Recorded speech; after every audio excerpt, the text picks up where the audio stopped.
5 seconds to go.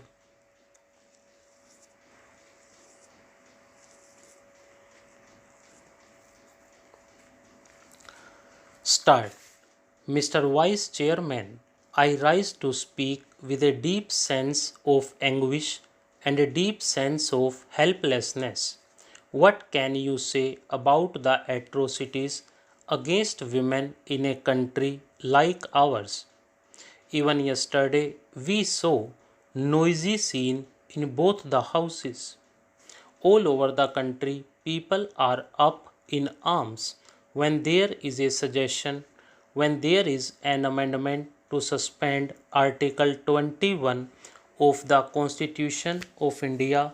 All over the country, people are up in arms, people are objecting, people are talking from rooftops about the precious right to life and the precious right to liberty. And yet, in the same country, when you take a woman and burn her, you will be defended in the name of religion. In this background, even to talk about atrocities against women is an exercise in futility, and the only thing that is worse than atrocities against women is to give up, not to speak about it, and not to fight against it.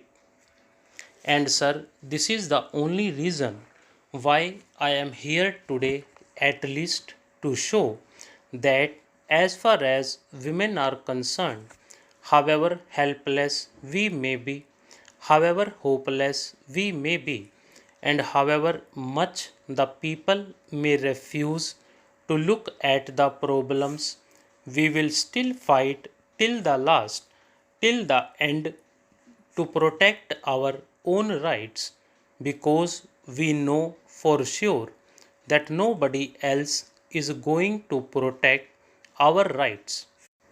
Sir, I also want to express my anguish over the speeches that were made just before me. Sir, the Honorable Lady Member spoke. This is the tragedy of the situation. The Honorable Lady Member who spoke said so much about the atrocities that were being committed against women. Sir, I am not hiding any brief for any government or for any political party.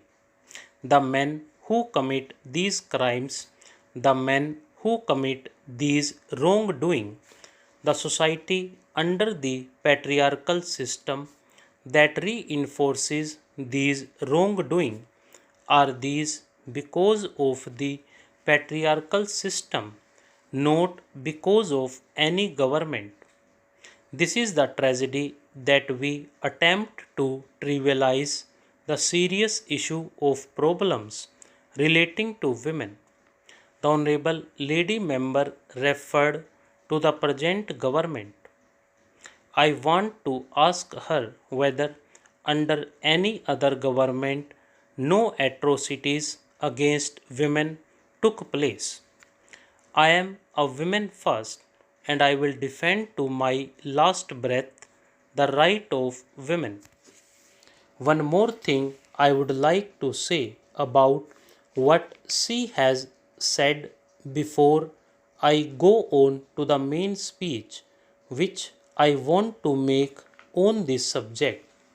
The Honorable Lady Member referred to the budget. I only want to place it on record that this is not shameful thing that the price of sindoor has been lowered. It may be that she agrees with it, maybe that she does not agree with it. Many women do use it or do not use it, but merely because the price of sindoor has been reduced, you cannot say that it is an insult to women. It is not an insult to women. Secondly, sir, the budget does have a provision by which women's cooperatives have been given certain exemptions, and there are certain provisions by which the government has shown that it is its desire to ameliorate the conditions of women and to uplift the cause of women, to promote the cause of women. Therefore, it is not as if there is anything special about it, and I certainly take strong objection to her statement and I refute it.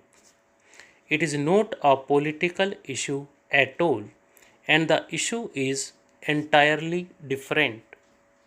It is social issue which has to be addressed in that spirit. Sir, time and again, in this house, outside the house, on public platforms, in rallies, in women's groups, demands are made and demonstrations are held and laws are passed and jokes are written. Even our colleagues say in the lobbies here, today it is Women's Day. You must speak about women's issues and all the women should get together.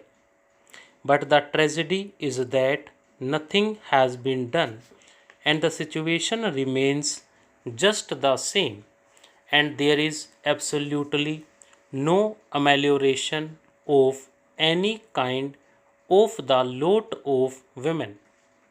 Sir, the first point I wish to make very specifically is that we have so much of legislation, and in fact, there is an overabundance of legislation. But all this legislation is only on paper. I say this because as long as there is no implementation, as long as there is no effective implementation of this legislation, as long as you do not bridge the gap between the government and the people, between the legislature and the people, all this legislation is not worthy the paper that it is written upon. I want to quote only a very simple example. These laws are followed more in their breach than in their observance. This popular observation on need to be changed in context to social harmony in the society in times to came here. Stop.